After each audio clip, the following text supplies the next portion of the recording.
अल्लाह के नाम से जो बड़ा ही मेहरबान और रहम करने वाला है। करीब आ गया है लोगों के हिसाब का समय, और वे हैं कि असावधानी में पड़े मुंह मोड़े हुए हैं। उनके पास जो ताजा नसीहत भी उनके रब की ओर से आती है, उसको तकल्लुफ से सुनते हैं और खेल में पड़े रहते हैं। दिल उनके दूसरी ही चिंताओं में लीन हैं, और जालिम आपस में कानाफूसियां करते हैं कि ये व्यक्ति आखिर तुम जैसा एक इंसान ही तो है। फिर क्या तुम आंखों देखते जादू के फंदे में फंस जाओगे? रसूल ने कहा, मेरा रब हर उस बात को जानता है जो आसमान और जमीन में की जाए। वो सुनता और जानता है। वे कहते हैं, बल्कि ये बिखरे स्वप्न हैं, बल्कि ये इसकी मन घड़त है, बल्कि ये व्यक्ति कवि है, नहीं तो ये लाए कोई निशानी। जिस तरह पुराने जमाने के रसूल निशानियों के साथ भेजे गए थे, हालांकि इनसे पहले कोई बस्ती भी जिसे हमने तबाह किया ईमान न लाई। अब क्या ये ईमान लाएंगे? और ए नबी, तुमसे पहले भी हमने इंसानों ही को रसूल बनाकर भेजा था, जिन पर हम प्रकाशना यानी वही किया करते थे। तुम लोग अगर ज्ञान नहीं रखते तो किताब वालों से पूछ लो। उन रसूलों को हमने कोई ऐसा शरीर नहीं दिया था कि वे खाते ना हों, और ना वे सदा जीने वाले थे। फिर देख लो कि आखिरकार हमने उनके साथ अपने वादे पूरे किए, और उन्हें और जिस जिस को हमने चाहा बचा लिया, और मर्यादाहीन लोगों को तबाह कर दिया। लोगों, हमने तुम्हारी ओर एक ऐसी किताब भेजी है जिसमें तुम्हारा ही जिक्र है। क्या तुम समझते नहीं हो? कितनी ही जालिम बस्तियां हैं जिनको हमने पीस कर रख दिया, और उनके बाद दूसरी किसी कौम को उठाया। जब उनको हमारा अजाब महसूस हुआ तो लगे वहां से भागने। कहा गया, भागो नहीं, जाओ अपने उन्हीं घरों में और भोग विलास के सामानों में जिनमें तुम चैन कर रहे थे। शायद कि तुमसे पूछा जाए। कहने लगे, हाय हमारा दुर्भाग्य, बेशक हम दोषी थे। और वे यही पुकारते रहे यहां तक कि हमने उनको खलियान कर दिया। जिंदगी की एक चिंगारी तक उनमें न रही। हमने इस आसमान और जमीन को और जो कुछ इनमें है कुछ खेल के रूप में नहीं बनाया है। अगर हम कोई खिलौना बनाना चाहते और बस यही कुछ हमें करना होता तो अपने ही पास से कर लेते, मगर हम तो असत्य पर सत्य की चोट लगाते हैं जो उसका सिर तोड़ देती है, और वो देखते देखते मिट जाता है। और तुम्हारे लिए तबाही है उन बातों के कारण जो तुम बनाते हो। जमीन और आसमानों में जो कुछ भी है अल्लाह का है, और जो फरिश्ते उसके पास हैं वे ना अपनों को बड़ा समझकर उसकी बंदगी से मुंह फेरते हैं और ना दुखी होते हैं। रात और दिन उसकी तस्बीह करते रहते हैं, दम नहीं लेते। क्या इन लोगों के बनाए हुए लौकिक पूज्य ऐसे हैं कि बेजान को जान डालकर उठा खड़ा करते हों? अगर आसमान और जमीन में एक अल्लाह के सिवा दूसरे पूज्य भी होते तो जमीन और आसमान दोनों की व्यवस्था बिगड़ जाती। अतः पाक है अल्लाह सिंहासन का अधिकारी उन बातों से जो ये लोग बना रहे हैं। वो अपने कामों के लिए किसी के आगे उत्तरदायी नहीं, और सब उत्तरदायी हैं। क्या उसे छोड़कर इन्होंने दूसरे पूज्य बना लिए हैं? ए नबी, इनसे कहो कि लाओ अपना प्रमाण। ये किताब भी मौजूद है जिसमें मेरे युग के लोगों के लिए नसीहत है, और वे किताबें भी मौजूद हैं जिनमें मुझसे पहले लोगों के लिए नसीहत थी, मगर उनमें ज्यादातर लोग वास्तविकता से अपरिचित हैं, इसलिए मुंह मोड़े हुए हैं।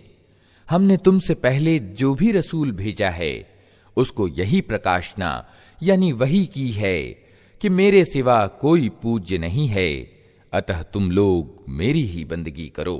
ये कहते हैं रहमान संतान रखता है, पाक है अल्लाह। वे अर्थात फरिश्ते तो बंदे हैं जिन्हें प्रतिष्ठित किया गया है, उसके सामने बढ़कर नहीं बोलते और बस उसके आदेश को व्यवहार में लाते हैं। जो कुछ उनके सामने है उसे भी वो जानता है और जो कुछ उनसे ओझल है उससे भी वो परिचित है। वे किसी की सिफारिश नहीं करते सिवाय उसके जिसके हक में सिफारिश सुनने पर अल्लाह राजी हो, और वे उसके भय से डरते रहते हैं। और जो उनमें से कोई कह दे कि अल्लाह के सिवा मैं भी एक इष्ट पूज्य हूं, तो उसे हम जहन्नम की सजा देंगे। हमारे यहां जालिमों का यही बदला है। क्या वे लोग जिन्होंने नबी की बात मानने से इनकार कर दिया है विचार नहीं करते कि ये सब आसमान और जमीन परस्पर मिले हुए थे, फिर हमने इन्हें अलग किया और पानी से हर जिंदा चीज पैदा की। क्या वे हमारे इस रचनाकार की कुशलता को नहीं मानते? और हमने जमीन में पहाड़ जमा दिए ताकि वो इन्हें लेकर ढुलक न जाए, और उसमें चौड़े विस्तृत रास्ते बना दिए, शायद कि लोग अपना मार्ग मालूम कर लें। और हमने आसमान को एक सुरक्षित छत बना दिया, मगर ये हैं कि ब्रह्मांड की निशानियों की ओर ध्यान नहीं देते। और वो अल्लाह ही है जिसने रात और दिन बनाए और सूरज और चांद की रचना की। सब एक एक कक्ष में तैर रहे हैं। और ए नबी, अमरता तो हमने तुमसे पहले भी किसी इंसान के लिए नहीं रखी है। अगर तुम मर गए तो क्या ये लोग हमेशा जीते रहेंगे? हर जानदार को मौत का मजा चखना है, और हम अच्छी और बुरी परिस्थितियों में डालकर तुम सबकी आजमाइश कर रहे हैं। आखिरकार तुम्हें हमारी ही ओर पलटना है। ये सत्य को अस्वीकार करने वाले जब तुम्हें देखते हैं तो तुम्हारी हंसी बना लेते हैं। कहते हैं, क्या ये है वो व्यक्ति जो तुम्हारे पूज्यों की चर्चा किया करता है? और इनका अपना हाल ये है कि रहमान के जिक्र से इनकार करते हैं। इंसान उतावला पैदा हुआ है। अभी मैं तुमको अपनी निशानियां दिखाई देता हूं, मुझसे जल्दी ना मचाओ। ये लोग कहते हैं, आखिर ये धमकी पूरी कब होगी? अगर तुम सच्चे हो, क्या ही अच्छा होता अगर इन अधर्मियों को उस समय का कुछ ज्ञान होता, जबकि न ये अपने मुंह आग से बचा सकेंगे और ना अपनी पीठें, और ना इनको कहीं से मदद पहुंचेगी। वो आफत अचानक आएगी और इन्हें इस तरह एकदम से दबोच लेगी कि ये न उसे टाल सकेंगे और ना इनको क्षण भर मोहलत ही मिल सकेगी। हंसी तुमसे पहले भी रसूलों की उड़ाई जा चुकी है, मगर उनकी हंसी उड़ाने वाले उसी चीज के फेर में आकर रहे जिसकी वे हंसी उड़ाते थे। ऐ नबी, इनसे कहो, कौन है जो रात को या दिन को तुम्हें रहमान से बचा सकता हो? मगर ये अपने रब की नसीहत से मुंह मोड़ रहे हैं। क्या ये कुछ ऐसे ईश रखते हैं जो हमारे मुकाबले में इनका पक्ष लें? वे ना तो खुद अपनी मदद कर सकते हैं और ना ही हमारा समर्थन उनको प्राप्त है। असल बात यह है कि इन लोगों को और इनके बाप दादा को हम जिंदगी का सामान दिए चले गए, यहां तक कि इनको दिन लग गए, मगर क्या इन्हें दिखाई नहीं देता कि हम जमीन को विभिन्न दिशाओं से घटाते चले आ रहे हैं? फिर क्या ये प्रभावी हो जाएंगे? इनसे कह दो कि मैं तो प्रकाशना यानी वही के आधार पर तुम्हें सावधान कर रहा हूं, मगर बहरे पुकार को सुना नहीं करते जबकि उन्हें सावधान किया जाए। और अगर तेरे रब का अजाब थोड़ा सा इन्हें छू जाए तो अभी चीख उठें कि हाय हमारा दुर्भाग्य, बेशक हम दोषी थे। कयामत के दिन हम ठीक ठीक तौलने वाले तराजू रख देंगे, फिर किसी व्यक्ति पर कण भर जुल्म ना होगा।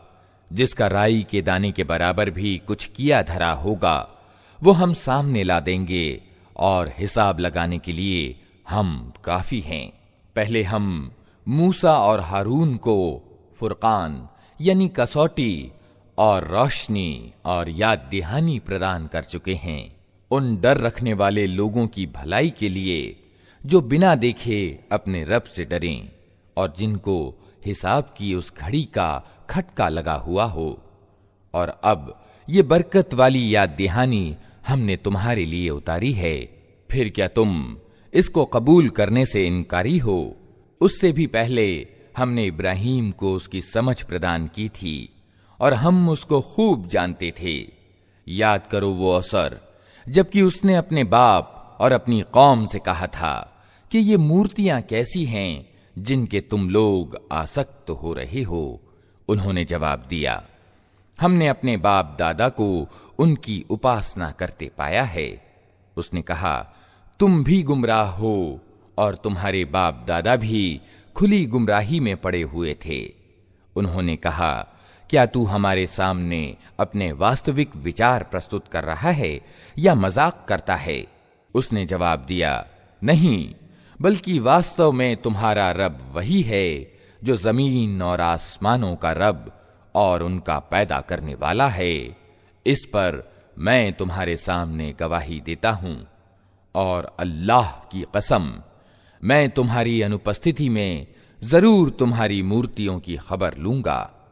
अतएव उसने उनको टुकड़े टुकड़े कर दिया और सिर्फ उनके बड़े को छोड़ दिया ताकि शायद वे उसकी तरफ रुजू करें। उन्होंने आकर मूर्तियों की ये हालत देखी तो कहने लगे, हमारे देवताओं की ये दशा किसने कर दी?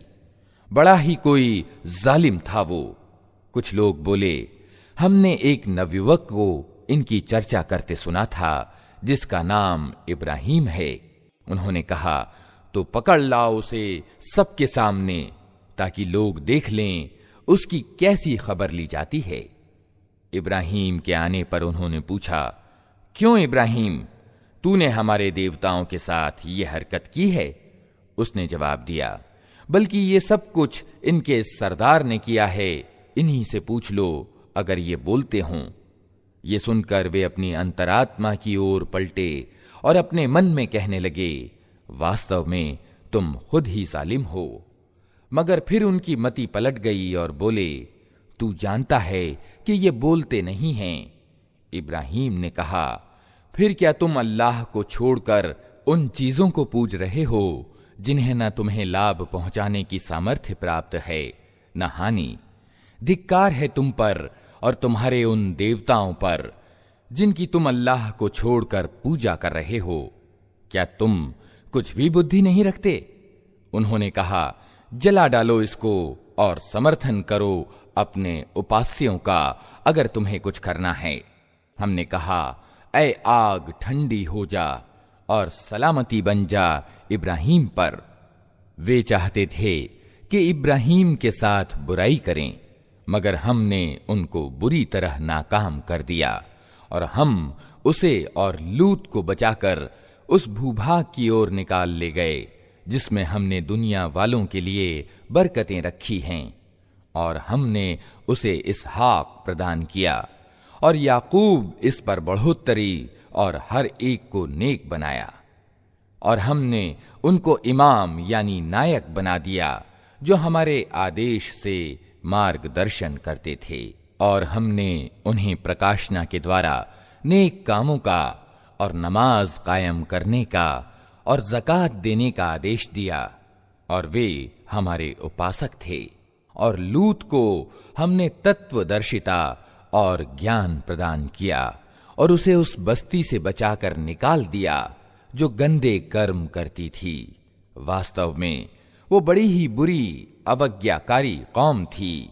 और लूत को हमने अपनी दयालुता में दाखिल किया, वो अच्छे लोगों में से था। और यही नेमत हमने नूह को दी। याद करो जबकि इन सब से पहले उसने हमें पुकारा था, हमने उसकी दुआ कबूल की और उसे और उसके घर वालों को बड़ी पीड़ा से मुक्त किया और उस कौम के मुकाबले में उसकी मदद की जिसने हमारी आयतों को झुठला दिया था। वे बड़े बुरे लोग थे, अतः हमने उन सब को डुबो दिया। और इसी नेमत से हमने दाऊद और सुलेमान को प्रतिष्ठित किया। याद करो वो अवसर जबकि वे दोनों एक खेत के मुकदमे में फैसला कर रहे थे, जिसमें रात के समय दूसरे लोगों की बकरियां फैल गई थीं और हम उनकी अदालत खुद देख रहे थे। उस समय हमने ठीक फैसला सुलेमान को समझा दिया। हालांकि तत्वदर्शिता और ज्ञान हमने दोनों ही को प्रदान किया था। दाऊद के साथ हमने पहाड़ों और पक्षियों को वशीभूत कर दिया था, जो तस्बीह यानी गुणगान करते थे। इस कार्य के करने वाले हम ही थे और हमने उसको तुम्हारे फायदे के लिए कवच बनाने की कला सिखा दी थी, ताकि तुमको एक दूसरे की मार से बचाए। फिर क्या तुम कृतज्ञ हो? और सुलेमान के लिए हमने तेज हवा को वशीभूत कर दिया था, जो उसके आदेश से उस भूभाग की ओर चलती थी जिसमें हमने बरकतें रखी हैं। हम हर चीज का ज्ञान रखने वाले थे। और शैतानों में से हमने ऐसे बहुतों को उसका अधीन बना दिया था, जो उसके लिए डुबकियां लगाते और इसके सिवा दूसरे काम करते थे। उन सब की निगरानी करने वाले हम ही थे। और यही समझ और तत्वदर्शिता एवं ज्ञान की नेमत हमने अय्यूब को दी थी। याद करो जबकि उसने अपने रब को पुकारा कि मुझे रोग लग गया है और तू सबसे बढ़कर दयावान है। हमने उसकी दुआ को कबूल किया और जो कष्ट उसे था उसे दूर किया, और सिर्फ उसके परिवार के लोग ही उसको नहीं दिए, बल्कि उनके साथ उतने ही और भी दिए, अपनी विशेष दयालुता के रूप में, और इसलिए कि ये एक शिक्षा हो उपासकों के लिए।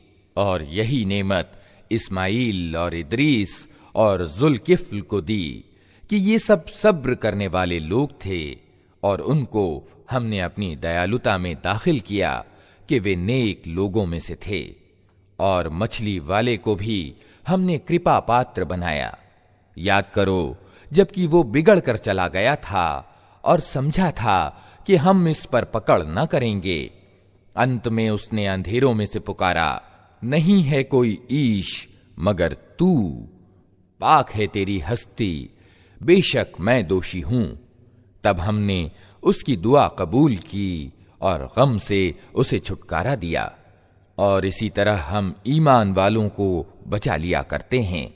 और जकरिया को जबकि उसने अपने रब को पुकारा कि ऐ पालनहार, मुझे अकेला न छोड़, और सबसे अच्छा वारिस तो तू ही है।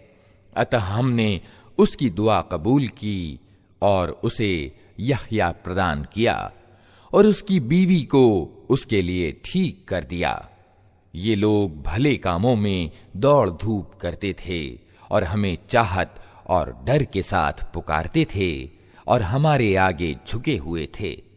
और वो औरत जिसने अपने सतीत्व की रक्षा की थी, हमने उसके भीतर अपनी रूह से फूंका और उसे और उसके बेटे को दुनिया भर के लिए निशानी बना दिया। ये तुम्हारा समुदाय यानी उम्मत वास्तव में एक ही समुदाय है और मैं तुम्हारा रब हूं, अतः तुम मेरी बंदगी करो। मगर ये लोगों की कारस्तानी है कि उन्होंने आपस में अपने दीन को टुकड़े टुकड़े कर डाला। सबको हमारी ही ओर पलटना है। फिर जो अच्छे कर्म करेगा इस हाल में कि वो ईमान वाला हो, तो उसके काम की उपेक्षा न होगी और उसे हम लिख रहे हैं। और संभव नहीं है कि जिस बस्ती को हमने तबाह कर दिया हो वो फिर पलट सके।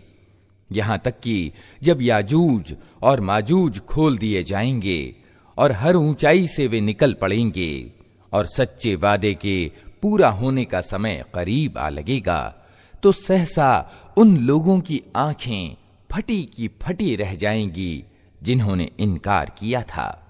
कहेंगे, हाय हमारा दुर्भाग्य, हम इस चीज की तरफ से गफलत में पड़े हुए थे, बल्कि हम दोषी थे। बेशक तुम और तुम्हारे ये आराध्य जिन्हें तुम अल्लाह को छोड़कर पूजते हो जहन्नम का ईंधन हैं, वहीं तुमको जाना है। अगर ये वास्तव में ईश्वर होते तो वहां न जाते।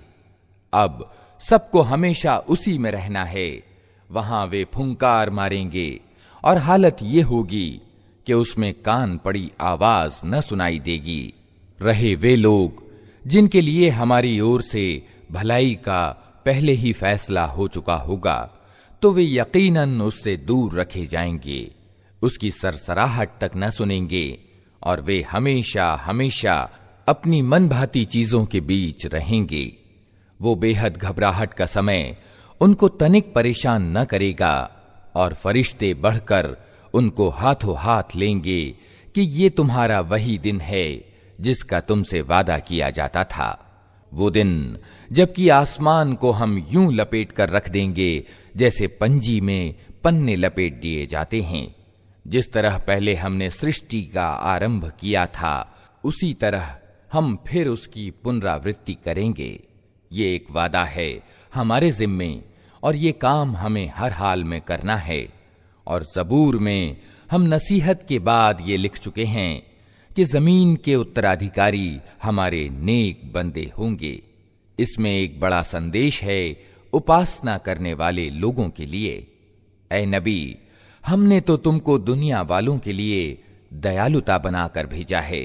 उनसे कहो, मेरे पास जो प्रकाशना यानी वही आती है वो ये है कि तुम्हारा पूज्य सिर्फ एक पूज्य है, फिर क्या तुम आज्ञाकारी होते हो?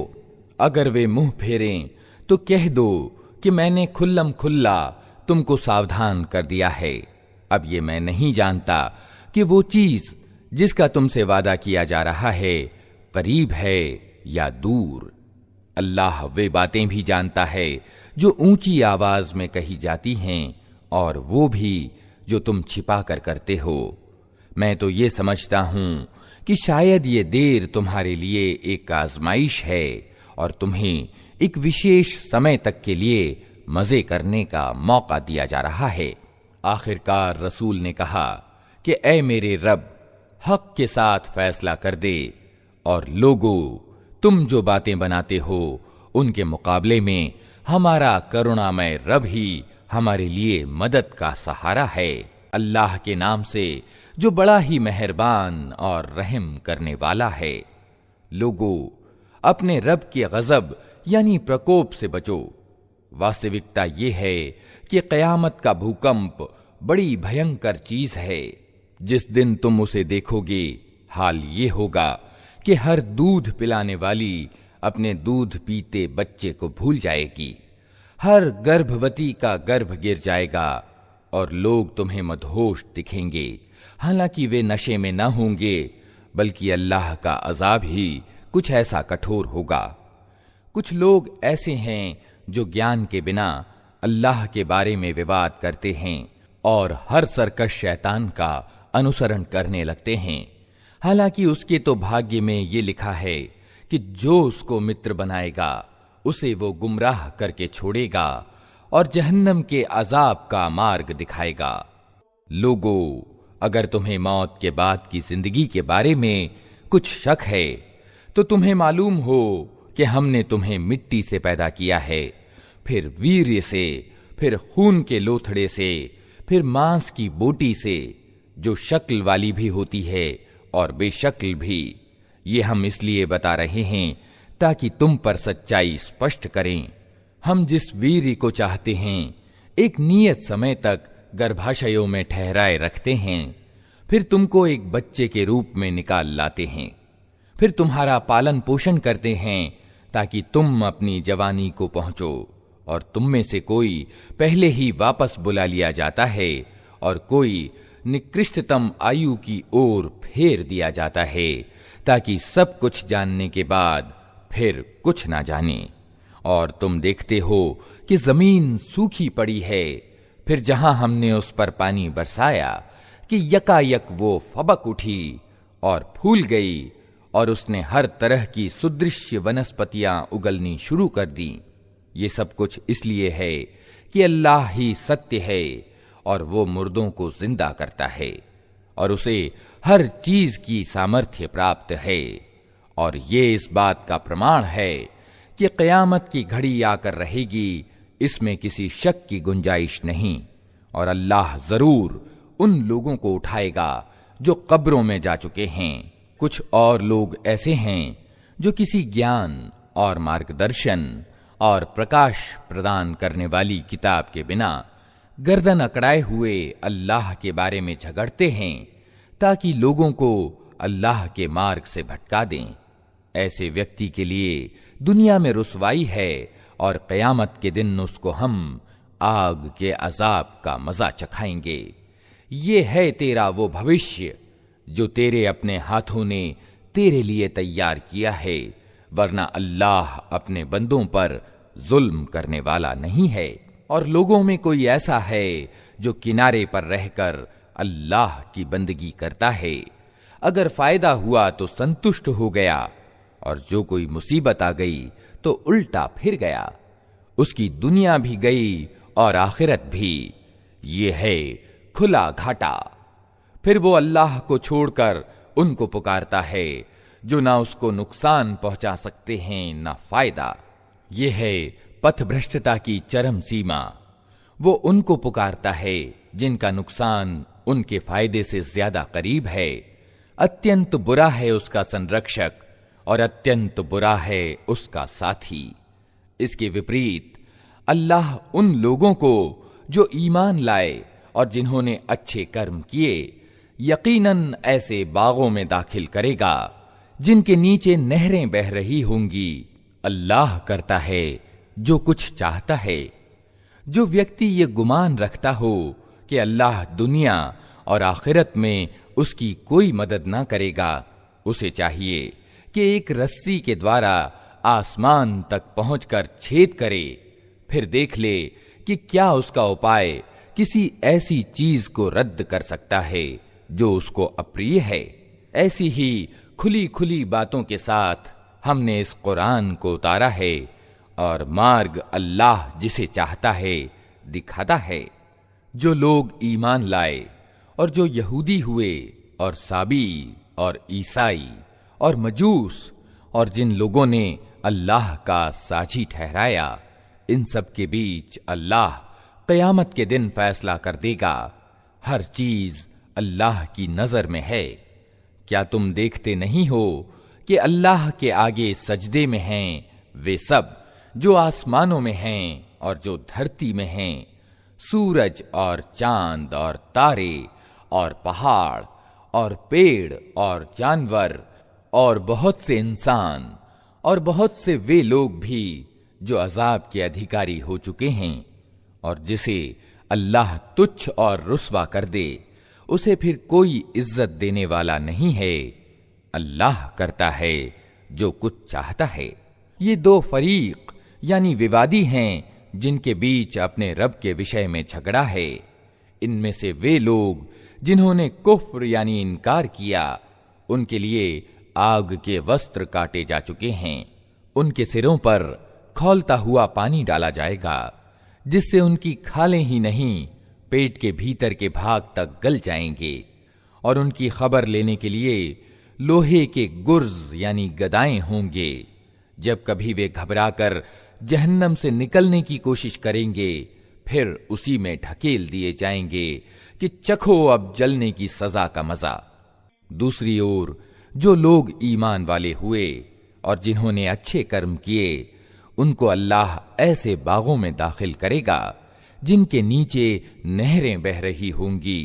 वहां वे सोने के कंगनों और मोतियों से आभूषित किए जाएंगे और उनके वस्त्र रेशम के होंगे। उनको निर्मल यानी पाक बात स्वीकार करने का निर्देश प्रदान किया गया और उन्हें प्रशंसनीय गुणों से विभूषित अल्लाह का मार्ग दिखाया गया।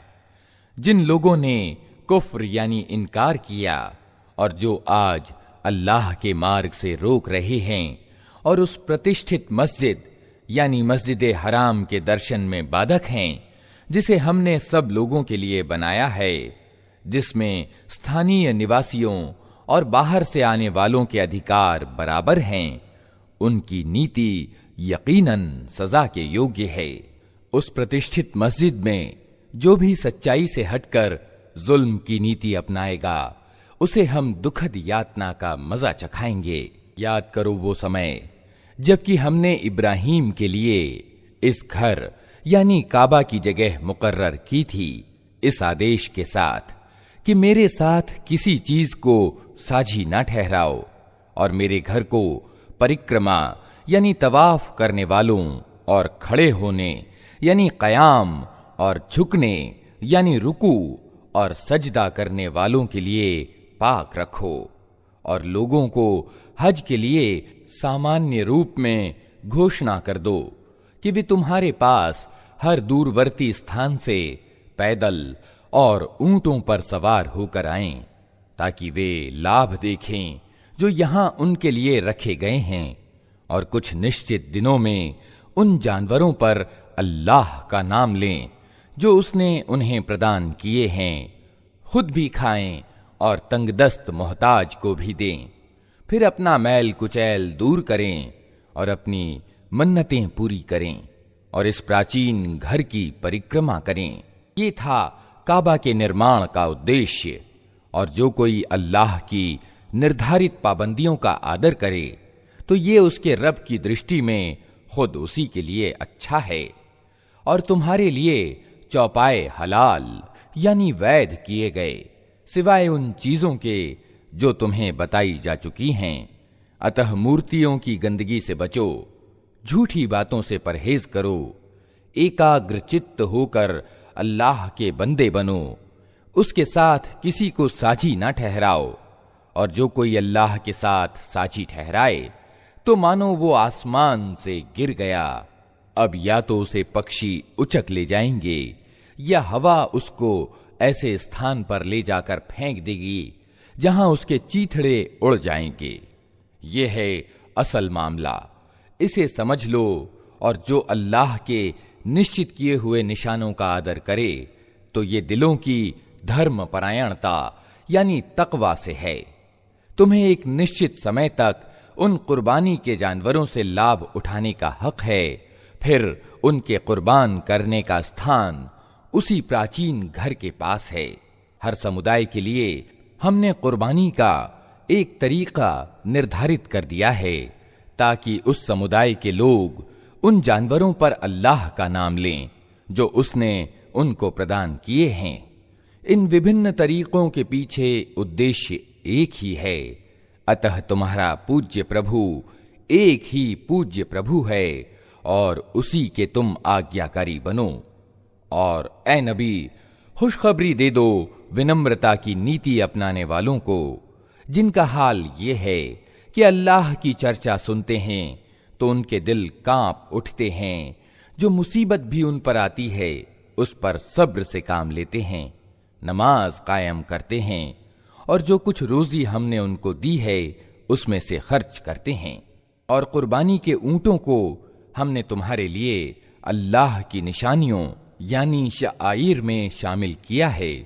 तुम्हारे लिए उनमें भलाई है, अतः उन्हें खड़ा करके उन पर अल्लाह का नाम लो। और जब कुर्बानी के बाद उनकी पीठें जमीन पर टिक जाएं, तो उनमें से खुद भी खाओ और उनको भी खिलाओ जो संतोष किए बैठे हैं, और उनको भी जो अपनी जरूरत पेश करें। इन जानवरों को हमने इस तरह तुम्हारे लिए वशीभूत किया है ताकि तुम कृतज्ञता दिखाओ। न उनके मांस अल्लाह को पहुंचते हैं न खून, मगर उसे तुम्हारी धर्म निष्ठा पहुंचती है। उसने उनको तुम्हारे लिए इस तरह वशीभूत किया है ताकि उसके प्रदान किए हुए पथ प्रदर्शन पर तुम उसकी बड़ाई व्यक्त करो। और ए नबी, खुशखबरी दे दो अच्छे से अच्छा कर्म करने वालों को। यकीनन अल्लाह प्रतिरक्षा करता है उन लोगों की ओर से जो ईमान लाए हैं। निश्चय ही अल्लाह किसी विश्वासघाती कृतघ्न को पसंद नहीं करता। अनुमति दी गई उन लोगों को जिनके विरुद्ध युद्ध किया जा रहा है, क्योंकि वे उत्पीड़ित हैं और अल्लाह को यकीनन उनकी सहायता की सामर्थ्य प्राप्त है। ये वे लोग हैं जो अपने घरों से नाहक निकाल दिए गए सिर्फ इस कसूर पर कि वे कहते थे हमारा रब अल्लाह है। अगर अल्लाह लोगों को एक दूसरे के द्वारा हटाता न रहे तो खानकाहें और गिरजा और उपासना गृह और मस्जिदें जिनमें अल्लाह का अधिकता से नाम लिया जाता है, सब ढा दी जाएं। अल्लाह जरूर उन लोगों की सहायता करेगा जो उसकी सहायता करेंगे। अल्लाह बड़ा बलवान और प्रभुत्वशाली है। ये वे लोग हैं जिन्हें अगर हम जमीन में सत्ता प्रदान करें तो वे नमाज कायम करेंगे, ज़कात देंगे, नेकी का आदेश देंगे और बुराई से रोकेंगे, और सब मामलों का परिणाम अल्लाह के हाथ में है। ए नबी, अगर वे इनकार करने वाले तुम्हें झुठलाते हैं तो उनसे पहले नूह की कौम और आद और समूद और इब्राहीम की कौम और लूत की कौम और मदियन वाले भी झुठला चुके हैं और मूसा भी झुठलाए जा चुके हैं। इन सब सत्य के इनकार करने वालों को मैंने पहले मोहलत दी, फिर पकड़ लिया। अब देख लो कि मेरी सजा कैसी थी। कितनी ही अपराधी बस्तियां हैं जिनको हमने तबाह किया है और आज वे अपनी छतों पर उल्टी पड़ी हैं। कितने ही कुएं बेकार और कितने ही महल खंडहर बने हुए हैं। क्या ये लोग जमीन में चले फिरे नहीं हैं कि इनके दिल समझने वाले या इनके कान सुनने वाले होते? वास्तविकता ये है कि आंखें अंधी नहीं होती, मगर वे दिल अंधे हो जाते हैं जो सीनों में हैं। ये लोग अजाब के लिए जल्दी मचा रहे हैं। अल्लाह हरगिज अपने वादे के खिलाफ नहीं करेगा, मगर तेरे रब के यहां का एक दिन तुम्हारी गणना के 1000 वर्ष के बराबर हुआ करता है। कितनी ही बस्तियां हैं जो जालिम थीं, मैंने उनको पहले मोहलत दी, फिर पकड़ लिया, और सबको वापस तो मेरे ही पास आना है। ऐ नबी, कह दो कि लोगों, मैं तो तुम्हारे लिए सिर्फ वो व्यक्ति हूं जो बुरा समय आने से पहले साफ साफ सावधान करने वाला हो। फिर जो ईमान लाएंगे और अच्छे कर्म करेंगे उनके लिए माफी है और सम्मान पूर्ण आजीविका। और जो हमारी आयतों को नीचा दिखाने की कोशिश करेंगे वे दोज़ख के यार हैं। और ऐ नबी, तुमसे पहले हमने न कोई रसूल ऐसा भेजा है न नबी जिसके साथ ये मामला न पेश आया हो कि जब उसने कामना की, शैतान ने उसकी कामना में रुकावट खड़ी की। इस तरह जो कुछ भी शैतान रुकावट डालता है, अल्लाह उनको मिटा देता है और अपनी आयतों को पुख्ता कर देता है। अल्लाह सर्वज्ञ है और तत्वदर्शी। वो इसलिए ऐसा होने देता है ताकि शैतान की डाली हुई खराबी को आजमाइश बना दे उन लोगों के लिए जिनके दिलों को मुनाफिकत का रोग लगा हुआ है और जिनके दिल खोटे हैं। वास्तविकता ये है कि ये जालिम लोग दुश्मनी में बहुत दूर निकल गए हैं और ज्ञान जिन्हें मिला है वे लोग जान लें कि ये सत्य है तेरे रब की ओर से, और वे इस पर ईमान ले आएं और उनके दिल इसके आगे झुक जाएं। यकीनन अल्लाह ईमान लाने वालों को हमेशा सीधा मार्ग दिखा देता है। इनकार करने वाले तो इसकी ओर से शक ही में पड़े रहेंगे, यहां तक कि या तो उन पर क़यामत की घड़ी अचानक आ जाए या एक अशुभ दिन का अजाब अवतरित हो जाए। उस दिन बादशाही अल्लाह की होगी और वो उनके बीच निर्णय कर देगा। जो ईमान रखने वाले और अच्छे कर्म करने वाले होंगे वे नेमत भरी जन्नतों में जाएंगे, और जिन्होंने इनकार किया होगा और हमारी आयतों को झुठलाया होगा उनके लिए अपमानजनक अजाब होगा। और जिन लोगों ने अल्लाह के मार्ग में घर बार छोड़ा फिर मारे गए या मर गए, अल्लाह उन्हें अच्छी रोजी देगा और यकीनन अल्लाह ही उत्तम दाता है। वो उन्हें ऐसी जगह पहुंचाएगा जिससे वे खुश हो जाएंगे। बेशक अल्लाह सर्वज्ञ और सहनशील है। ये तो है उनका परिणाम, और जो कोई बदला ले वैसा ही जैसा उसके साथ किया गया और फिर उस पर ज्यादती भी की गई हो तो अल्लाह उसकी मदद जरूर करेगा। अल्लाह माफ करने वाला और दरगुजर करने वाला यानी छोड़ देने वाला है।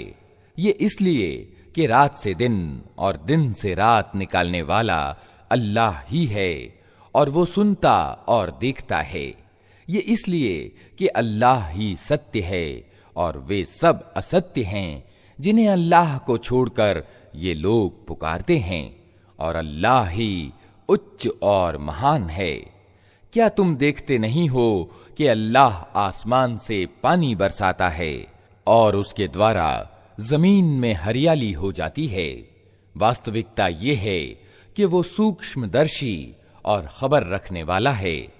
उसी का है जो कुछ आसमानों में है और जो कुछ जमीन में है। बेशक वही निरपेक्ष और प्रशंसा के योग्य है। क्या तुम देखते नहीं हो कि उसने वो सब कुछ तुम्हारे लिए वशीभूत कर रखा है जो जमीन में है, और उसी ने नौका को नियम का पाबंद बनाया है कि वो उसके आदेश से समुद्र में चलती है, और वही आसमान को इस तरह थामे हुए है कि उसकी अनुमति के बिना वो जमीन पर नहीं गिर सकता। वस्तु स्थिति ये है कि अल्लाह लोगों के हक में बड़ा करुणामय और दयावान है। वही है जिसने तुम्हें जिंदगी प्रदान की है, वही तुमको मौत देता है और वही फिर तुमको जिंदा करेगा। सच ये है कि इंसान बड़ा ही सत्य से मुंह फेरने वाला है। हर उम्मत के लिए हमने बंदगी की एक रीति निर्धारित की है जिसका वो पालन करती है।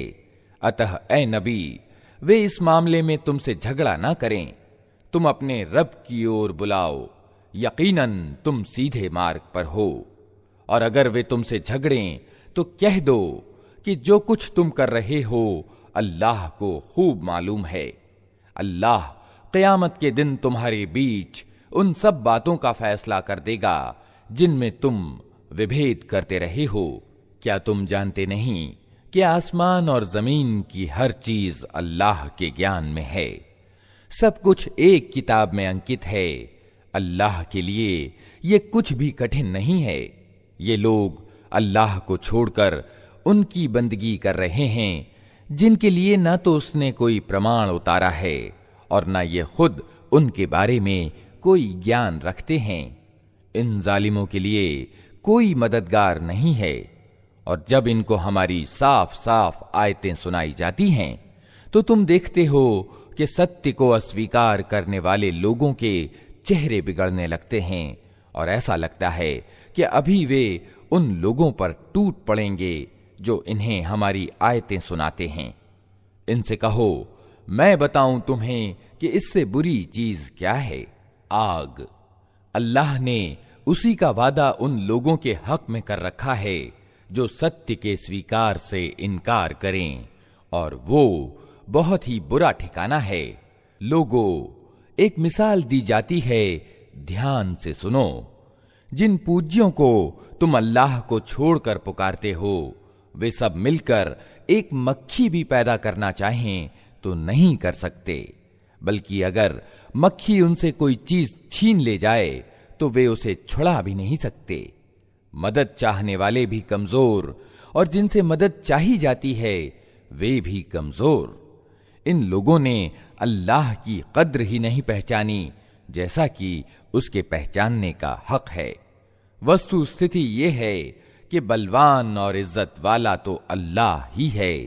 वास्तविकता ये है कि अल्लाह अपने आदेशों को भेजने के लिए फरिश्तों में से भी संदेशवाहक चुनता है और इंसानों में से भी।